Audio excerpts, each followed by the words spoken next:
Good morning. So we were seeing Jharkhand eligibility test life science detailed solution question number 64. The question says the primary role of fed batch fermentation in industrial microbiology is to reduce biomass by removing cell. Option number B is prevent substrate inhibition and improve product yield. Option number C is eliminate need for sterilization. Option number D is maintain anaerobic condition permanently. Isn't it? This is the question. So let's start. For this question, you have to know about fermentation, isn't it? So fermentation have many meanings. Some of them are anything which is going stale, isn't it? Or anything that is occurring in absence of O2. It is called as fermentation. This also involves growth of microorganism is known as fermentation. It can be aerobic or it can be anaerobic. Certain foods are prepared with the help of fermentation, isn't it? In our houses, the curd making is known as fermentation. Isn't it that is the process that you need. In pharmaceutical, the alcoholic factory depends upon the fermentation. The wine factory depends upon the fermentation, isn't it? And rest of the options we will take later on. Let's proceed with our question. Stick to our question, isn't it? Let's say if you are making food for your family, isn't it? So this is a small scale and you are making food for 2 or 3 people, isn't it? Or 4 people. But if you are making food for the whole village, so this is a large scale production, large scale cooking, isn't it? You need specialized chef, and not everyone can make food for the whole village. It takes some courage and it takes some kind of specialization, isn't it? Likewise, for example, if you say in Jharkhand there is wine making out of the fruit on a small scale for 10-15 people, isn't it? So if you need more wine, isn't it? More wine or more alcohol for 100 people or 200 people, you need a factory setup for the concerned process. So this is a flow chart of how the wine is made, isn't it? So this is the same. The fruit is taken, it is crushed, and it is gone through a process of fermentation, and it is then further purified and it is kept in a bottle for the aging process, isn't it?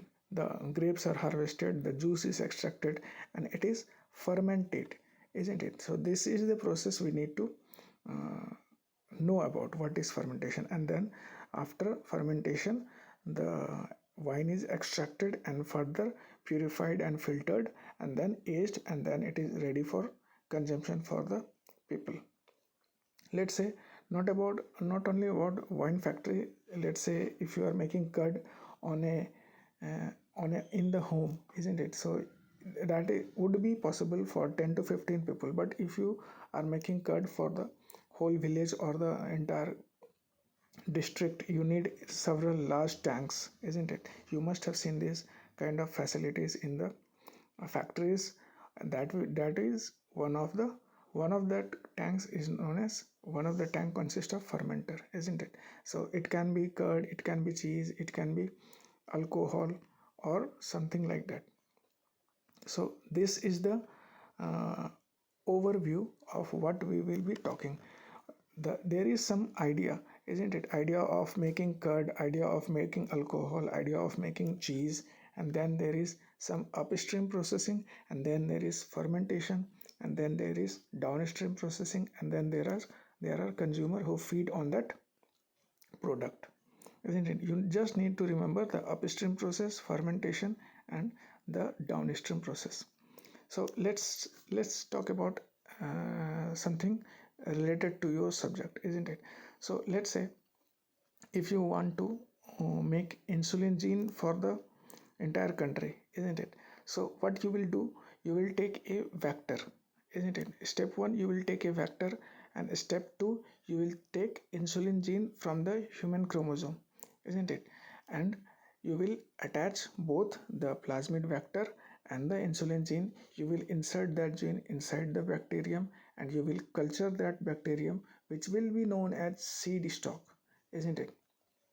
That culture of the seed stock will be further increased in volume. That will be known as scaling up, and that scaled up volume will be kept in the fermenter. This is the point number 7. You can see this is where we have to focus on. We have to read about this fermentation, this step 7, isn't it?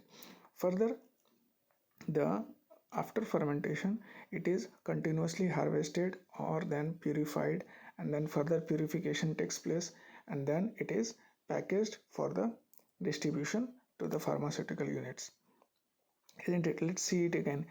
We let's see the insulin gene production on an industrial basis. Let's see what happens. Again we revise it. First we take a plasmid vector. Okay, then we isolate the insulin gene. We ligate the insulin gene with the plasmid vector. We transform the plasmid vector into the E. coli bacteria.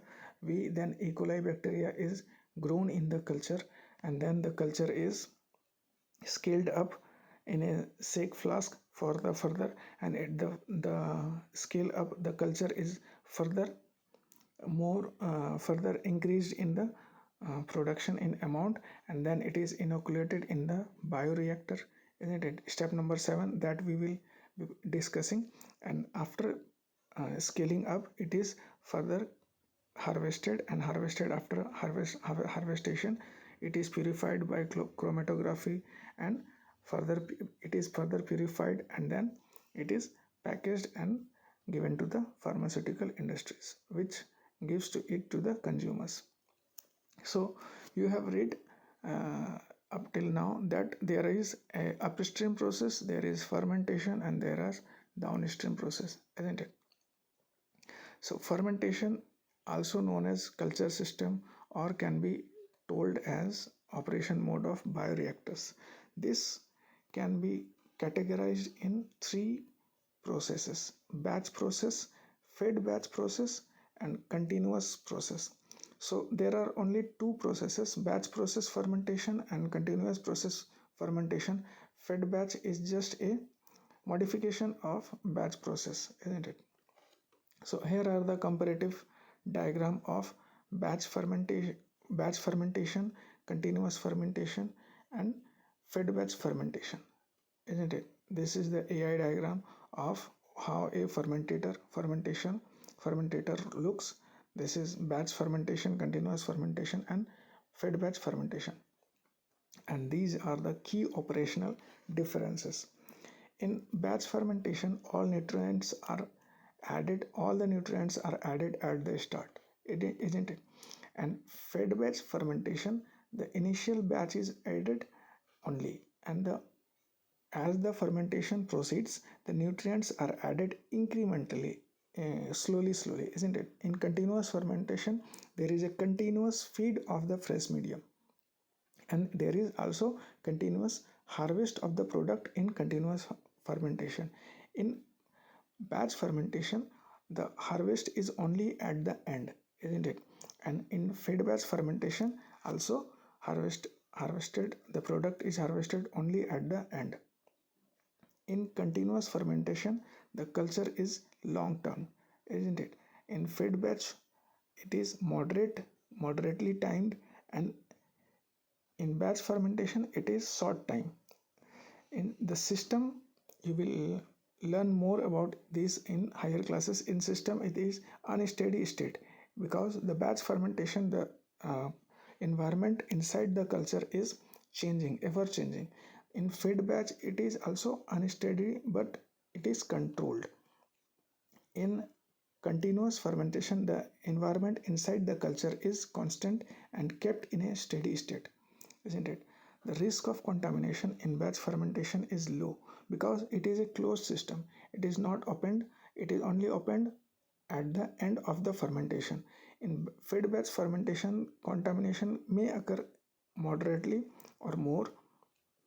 In continuous fermentation, due to constant feeding of the fresh medium, the contamination rate risk is high, isn't it? The complexity of batch fermentation is simple. The fed batch fermentation complexity is moderate, and continuous fermentation is very high complexity, isn't it? So these are again the diagram of the comparative overview of the batch fermentation, continuous fermentation, and fed batch fermentation.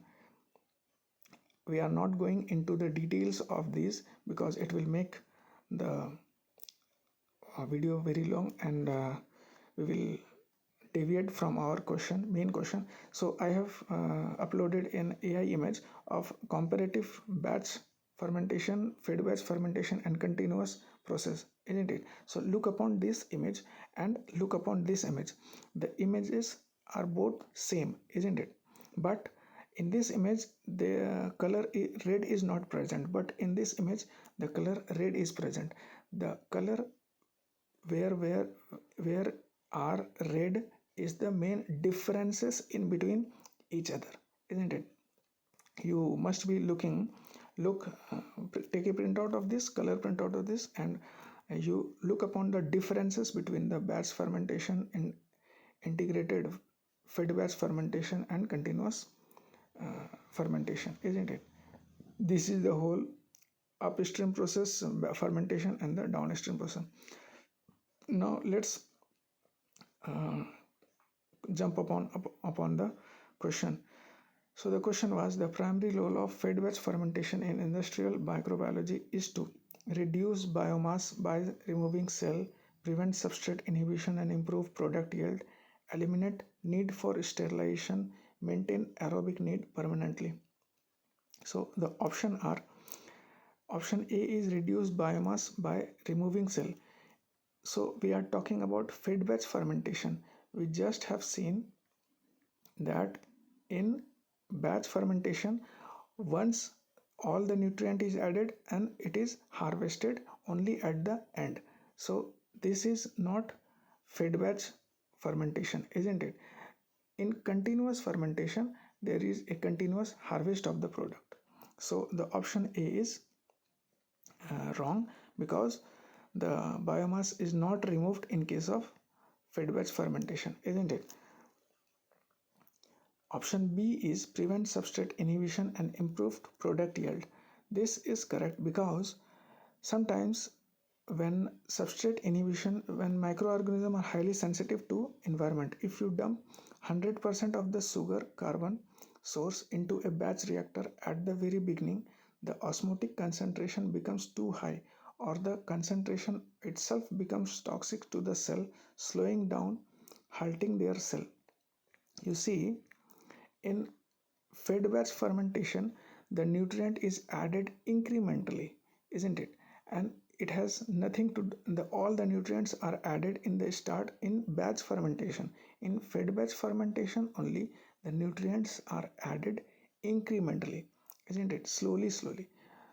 You can take this example by when we in India, when pickles are made, pickles, you must know. So for not growing the microorganism in it, the excess amount of sugar or excess amount of salt is present, isn't it? So something like that takes place in in batch fermentation it takes. So therefore, so it does not take place. Therefore, in fed batch fermentation, little amount of uh, food or feed are added, isn't it, in fed batch fermentation. And option number C is eliminate need for sterilization.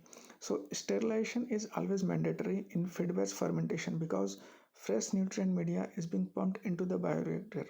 Over a long period, any bacterial or fungal contaminant in that feed would rapidly multiply and outcompete the engineered production strain. So you see, the risk is contamination risk is moderate in fed-batch fermentation, and contamination risk in continuous fermentation is very high. In both these cases, the nutrients are added throughout the process, isn't it? So there is a risk of contamination in fed-batch fermentation. In batch fermentation, once all the nutrients are added at the start and all the nutrients are harvested only at the end, so there is no almost nil risk of contamination. So option number C is also wrong, because there is a need for sterilization of the feed that is being added.